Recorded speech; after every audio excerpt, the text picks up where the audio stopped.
Hello friends, आज मैं बहुत ही यूनिक सा मज़ेदार सा सलाद बनाने के लिए जा रही हूँ।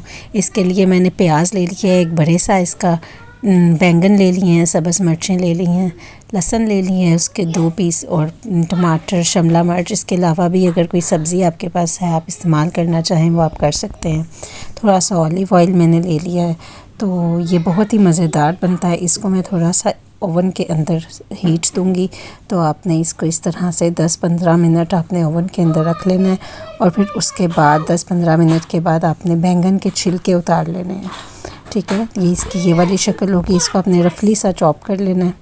तो ये बहुत ही लजीज और मज़ेदार बनता है। आप एक दफ़ा बनाएंगे तो बार बार दिल करेगा खाने को। इसको मैंने एक अदर लेमन ऊपर डाल दिया है और नमक और काली मिर्च। इसके अलावा आप ज़ीरे का पाउडर भी डाल सकते हैं, वो भी बहुत टेस्टी लगता है। तो ये जो है वो बहुत ही मज़ेदार सा सलाद हमारा तैयार हो गया है। ज़रूर ट्राई करें और दुआओं में याद रखें। फिर मिलेंगे एक नई रेसिपी के साथ। अल्लाह हाफ़िज़।